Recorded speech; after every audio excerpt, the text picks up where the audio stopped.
So now we're going to take a look at absolute value, and then we're going to extend that discussion into absolute value inequalities. Now, you may remember from Algebra 1 and even far as back as pre-algebra that absolute value, the operation, ends up giving us a positive value no matter what is grouped inside the absolute value symbol. This is a result because absolute value by definition is the distance that point is from 0 on the number line. And if you recall from geometry, distance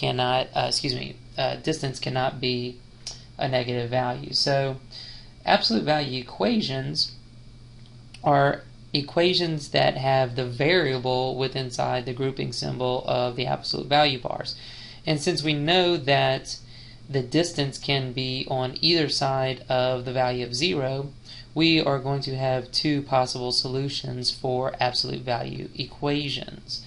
And so if you look at the given equation in the first graphic here, we have the absolute value of x equals to 5. Well, we know that that could either be at a positive 5 units or a negative 5 units. Those are both a total of 5 units away from 0, and so it has two given solutions. Now, occasionally you'll get one where there are no solutions to the given inequality, or absolute value, and so we may say that that a solution is extraneous, and we'll discuss this a little bit further in class. But an extraneous solution is a solution that you get from an original equation, but it does not actually make the statement a true statement. So we'll discuss that more as the year goes on. Now let's take a look at the three basic possibilities here with absolute value. If we're dealing with an equal sign, what you need to remember is it creates a compound statement here. And so basically an equal sign is going to give you an or statement. And so we create that or statement because we're basically going to take the expression out of the absolute value and make it equal to what it was originally. But then we're also going to make it equal to the negative version. And so that gives you the two statements necessary. And in this particular case, since we're dealing with equations, we have two very distinct points on the number line. In this case, -2 and a +3. But you need to, the one thing that you need to remember specifically is what the or statement, an equal sign creates an or statement. And so both of them could be solutions. Okay. So let's extend this conversation to absolute value inequalities. So if we're now look at absolute value inequalities, we need to make a distinction between the types of compound inequalities that we're going to be dealing with. And so if we are looking at an absolute value inequality that is a less than symbol,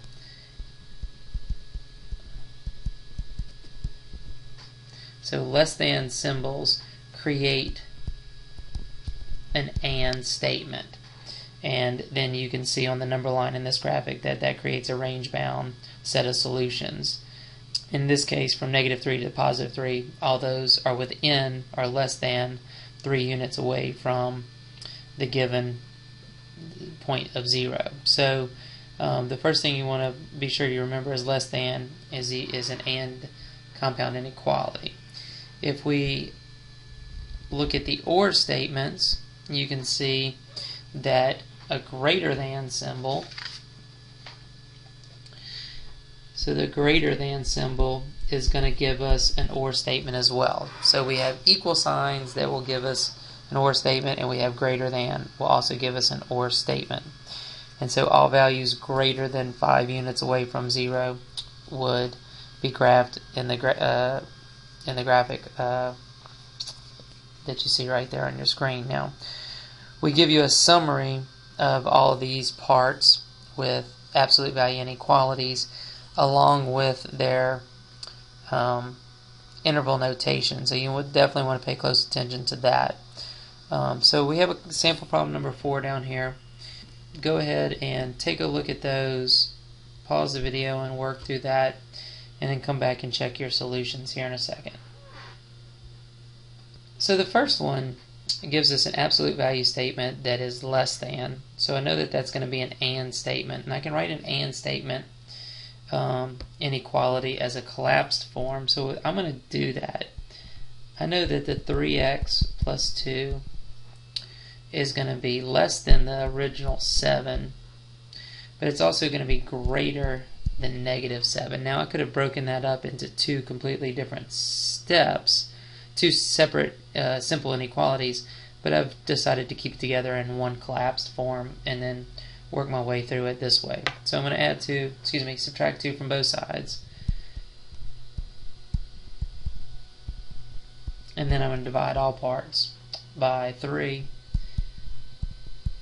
giving me the final solution here. And then I'm going to go ahead and graph that on a number line. And so basically from negative 3 to a positive 5/3, I'm going to graph everything in between there. And of course, since it's not equal to those actual points, I use the open brackets and I shade everything in between. Okay, so that is your basic AND statement. So keep that in mind. That's an AND statement. Now the one in part B is greater than or equal to this time, and so this is an OR statement. So I need to set up two separate inequalities. The first one, I'm just going to take the expression out of the absolute value and set up my first inequality. Or we can have that same expression and we're going to reverse the inequality this time. It's going to be less than or equal to negative 2. And then I would want to solve both of those individually. So if we subtract 4 from both sides and then we divide both sides by negative 1, that is actually going to flip